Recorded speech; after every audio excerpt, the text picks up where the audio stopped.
ओम शांति 21/1/2023 की मुरली है। मुख्य रूप से बाबा ने कहा कि 5 तत्वों को भी पावन बनाने की सेवा हम ब्राह्मणों को सर्वेंट बन करनी है। आगे कहते, तुम्हारे व्यवहार से कोई भी नाराज नहीं हो। मनसा वाचा कर्मणा सबको सुख दो, बाप की और परिवार की दुआएं लो। फिर कहा, सपूत बच्चा बन भारत की रूहानी सेवा करनी है और रहम दिल बन रूहानी सोशल वर्कर भी बनना है। तन मन धन से सेवा करनी है। फिर कहा, जिन बच्चों की गारंटी ब्रह्मा बाबा लेते हैं और शिव बाबा को रिपोर्ट देते हैं कि यह बच्चा मनसा वाचा कर्मणा किसी को दुख नहीं देता, ऐसे जब यह बोलते तब शिव बाबा के दिल पर बच्चे चढ़ सकते हैं। अब सुनते हैं मुरली को विस्तार से। बाबा ने कहा, मीठे बच्चे, बाप की दुआएं लेनी है तो हर कदम श्रीमत पर चलो, चाल चलन अच्छी रखो। प्रश्न है, शिव बाबा की दिल पर कौन चढ़ सकता है? उत्तर, जिनकी गारंटी ब्रह्मा बाबा लेता कि यह बच्चा सर्विसेबल है, यह सबको सुख देता है, मनसा वाचा कर्मणा किसी को दुख नहीं देता। ऐसे जब यह ब्रह्मा बाबा बोले तब शिव बाबा की दिल पर चढ़ सकते हैं। दूसरा प्रश्न, इस समय तुम रूहानी सर्वेंट बाबा के साथ कौन सी सेवा करते हो? उत्तर, सारे विश्व की तो क्या, लेकिन 5 तत्वों को भी पावन बनाने की सेवा तुम रूहानी सर्वेंट करते हो। इसलिए तुम हो सच्चे सच्चे सोशल वर्कर्स। गीत ले लो दुआएं माँ बाप की। ओम शांति। बच्चों ने गीत सुना। ऐसे तो लौकिक माँ बाप की दुआएं अनेक लेते हैं। बच्चे पांव पड़ते हैं, माँ बाप आशीर्वाद करते हैं। यह ढिंढोरा लौकिक माँ बाप के लिए नहीं पिटाया जाता है।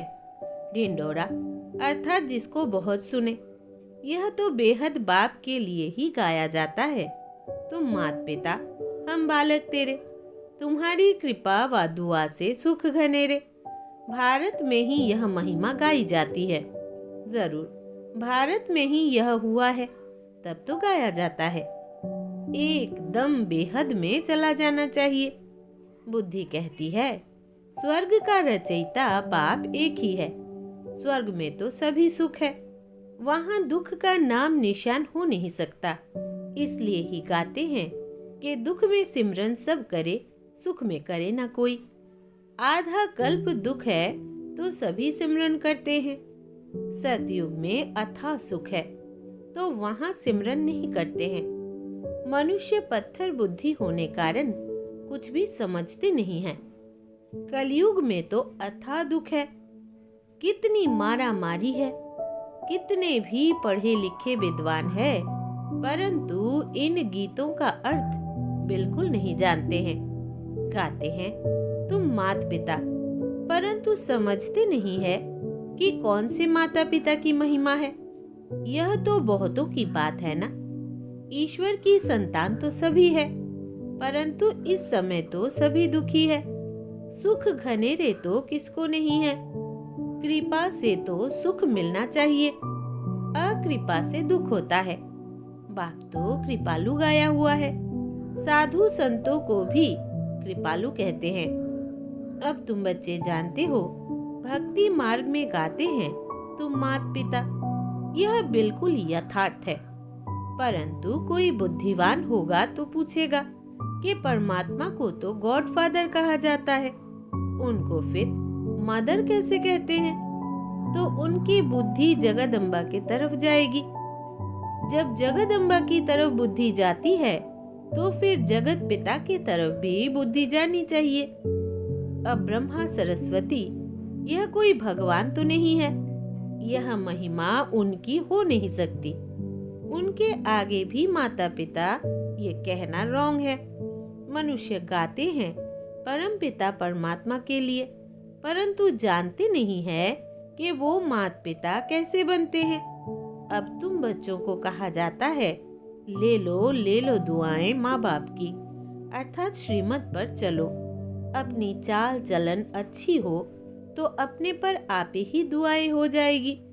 अगर चलन अच्छी नहीं होगी किसी को दुख देते रहेंगे, माता पिता को याद नहीं करेंगे अथवा दूसरों को याद नहीं कराएंगे तो दुआएं मिल नहीं सकती, फिर इतना सुख भी नहीं पा सकेंगे, बाप की दिल पर चढ़ नहीं सकेंगे।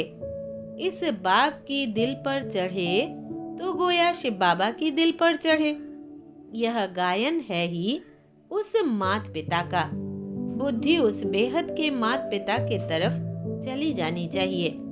ब्रह्मा की तरफ भी कोई की बुद्धि नहीं जानी है, भल जगदम्बा की तरफ कोई की जाती है, उनका भी मेला लगता है, परंतु ऑक्यूपेशन को कोई जानते ही नहीं।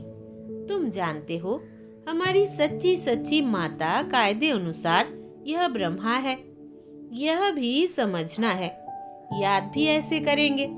यह माता भी है तो ब्रह्मा बाबा भी है। लिखते हैं शिव बाबा केयर ऑफ ब्रह्मा, तो माता भी हो जाती है तो पिता भी हो जाता। अब बच्चों को इस पिता के दिल पर चढ़ना है, क्योंकि इनमें ही शिव बाबा प्रवेश होते हैं।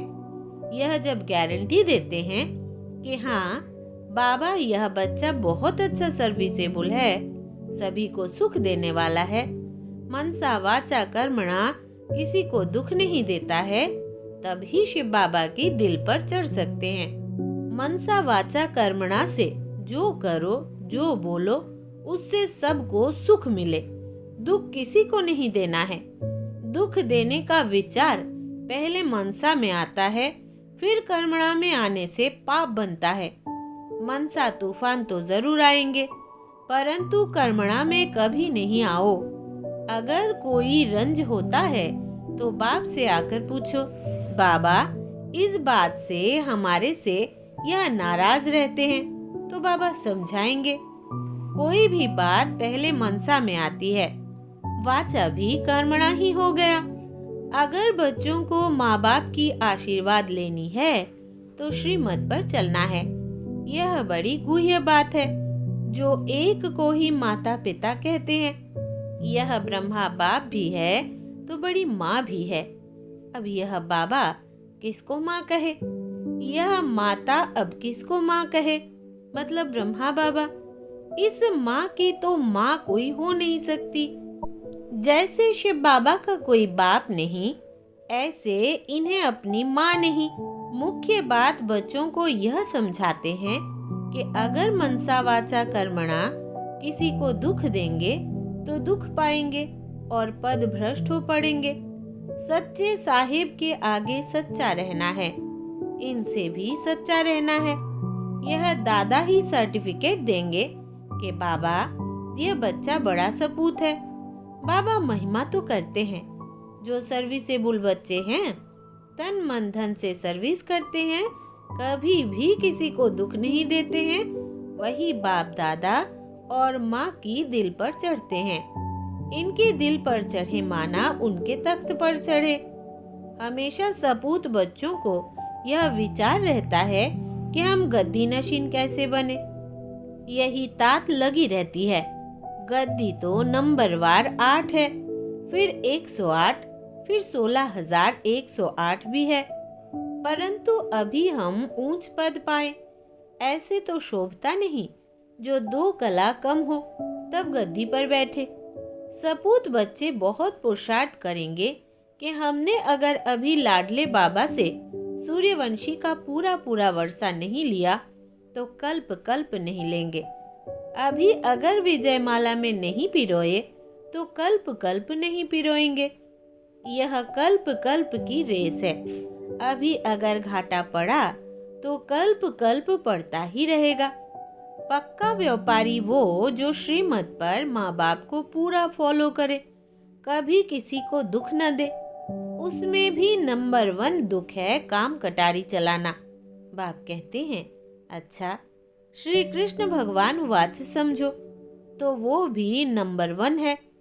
उनकी बात भी माननी चाहिए, तब तो स्वर्ग के मालिक बनेंगे।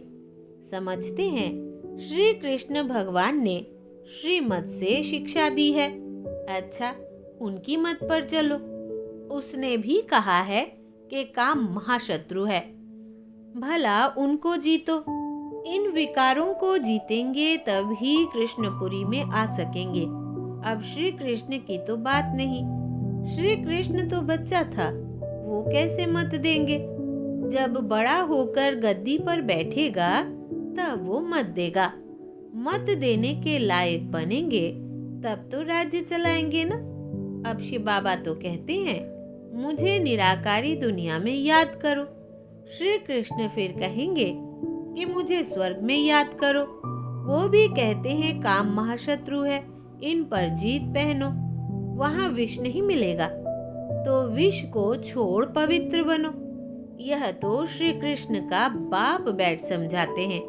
अच्छा समझो, मनुष्यों ने मेरा नाम निकाल बच्चे का नाम डाल दिया है, वो भी तो सर्वगुण संपन्न है। वो भी कहते हैं गीता में लिखा हुआ है कि काम महाशत्रु है, उनको भी मानते थोड़े ही है, उन पर भी चलते थोड़े ही है। समझते हैं श्री कृष्ण खुद आए तब हम उनकी मत पर चलेंगे, तब तक तो गोता ही खाते रहेंगे। सन्यासी आदि कह नहीं सकते कि मैं तुमको राजयोग सिखलाने आया हूँ, यह तो बाप ही समझाते हैं। और संगम की ही बात है, श्री कृष्ण है सतयुग में, उनको भी ऐसा लायक बनाने वाला कोई तो होगा ना। तो शिव बाबा खुद कहते हैं श्री कृष्ण और उनके सारे घराने को अब मैं स्वर्ग में जाने लायक बना रहा हूँ। बाबा कितनी मेहनत करते हैं कि बच्चे स्वर्ग में चले ऊंच पद पाए, नहीं तो पढ़े लिखे के आगे जाकर भरी उठाएंगे। बाप से तो पूरा वर्षा लेना है, अपने से पूछो, हम इतने सपूत हैं, सपूत भी नंबरवार होते हैं, उत्तम मध्यम कनिष्ठ। उत्तम तो कभी छिपे नहीं रहते, उनके दिल में रहम आएगा हम भारत की सेवा करें।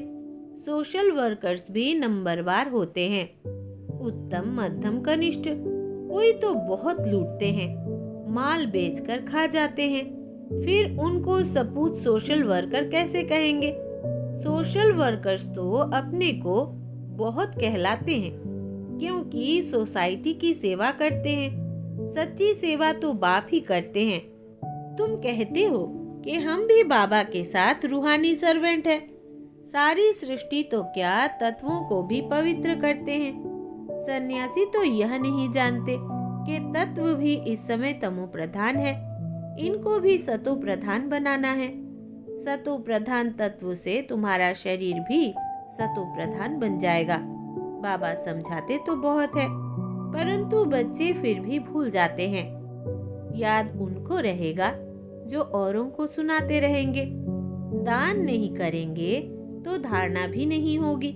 जो अच्छी सर्विस करते हैं उनका बाप दादा भी नाम वाला करते हैं। यह तो बच्चे भी जानते हैं कि सर्विस में कौन कौन तीखे हैं। जो सर्विस पर है वो दिल पर चढ़ते हैं। सदैव फॉलो माँ बाप को करना है, उनको ही तख्त नशीन बनना है। जो सर्विस पर होंगे वो दूसरों को सुख देंगे। अपना मुंह दर्पण में देखो कि बाबा का सपूत बच्चा बना हूँ। खुद भी लिख सकते हैं कि हमारी सर्विस का यह चार्ट है, मैं यह सर्विस कर रहा हूँ, आप जज करो। तो बाप को भी मालूम पड़े, खुद भी जज कर सकता है कि मैं उत्तम हूँ, मध्यम हूँ या कनिष्ठ हूँ। बच्चे भी जानते हैं कौन महारथी है, कौन घुड़सवार है। कोई भी छिपा नहीं रह सकता है। बाप को पोता मेल भेजे तो बाबा सावधान भी करे, बिगैर पोता मेल भी सावधानी तो मिलती रहती है। अब जितना वर्षा लेना हो पूरा पूरा ले लो, फिर बाप दादा से भी सर्टिफिकेट मिलेगा। यह बड़ी माँ बैठी है, इनसे सर्टिफिकेट मिल सकता है। इस वंडरफुल मम्मी को कोई मम्मी नहीं, जैसे उस बाप को कोई बाप नहीं। फिर मम्मा फीमेल्स में नंबर 1 है। ड्रामा में जगदम्बा गाई हुई है, सर्विस भी बहुत की है। जैसे बाबा जाते हैं मम्मा भी जाती थी। छोटे छोटे गांव में सर्विस करती थी, सब में तीखी गई। बाबा के साथ तो बड़ा बाबा है, इसलिए बच्चों को इनकी संभाल रखनी पड़ती है। सतयुग में प्रजा बहुत सुखी रहती है। अपने महल, गायें, बैल आदि सब कुछ होते हैं। अच्छा, बच्चे खुश रहो, आबाद रहो, न बिसरो, न याद रहो, क्योंकि याद तो शिव बाबा को करना है। अपने शरीर को भी भूल जाना है तो औरों को कैसे याद करे। अच्छा, मीठे मीठे सिकिलदे बच्चों प्रति माता पिता बाप दादा का याद प्यार और गुड मॉर्निंग। रूहानी बाप की रूहानी बच्चों को नमस्ते। हम रूहानी बच्चों की रूहानी बाप दादा को याद प्यार, गुड मॉर्निंग और नमस्ते बाबा नमस्ते। धारणा के लिए मुख्य सार। पहला, कोई को भी नाराज नहीं करना है। मनसा वाचा कर्मणा सबको सुख दे, बाप की और परिवार की दुआएं लेनी है। दूसरा, सपूत बच्चा बन भारत की रूहानी सेवा करनी है। रहम दिल बन रूहानी सोशल वर्कर बनना है। तन मन धन से सेवा करनी है। सच्चे साहिब के साथ सच्चा रहना है। वरदान, बोल पर डबल अंडरलाइन कर हर बोल को अनमोल बनाने वाले मास्टर सदगुरु भव। विस्तार है, आप बच्चों के बोल ऐसे हो जो सुनने वाले चातरक हो कि यह कुछ बोले और हम सुने। इसको कहा जाता है अनमोल महावाक्य। महावाक्य ज्यादा नहीं होते, जब चाहे तब बोलता रहे, इसको महावाक्य नहीं कहेंगे। आप सदगुरु के बच्चे मास्टर सदगुरु हो, इसलिए आपका एक एक बोल महावाक्य हो। जिस समय जिस स्थान पर जो बोल आवश्यक है, युक्ति युक्त है, स्वयं और दूसरी आत्माओं के लाभदायक है, वही बोल बोलो। बोल पर डबल अंडरलाइन करो। स्लोगन है, शुभ चिंतक मणि बन अपनी किरणों से विश्व को रोशन करते चलो। शुभ चिंतक मणि बन अपनी किरणों से विश्व को रोशन करते चलो। अच्छा, ओम शांति।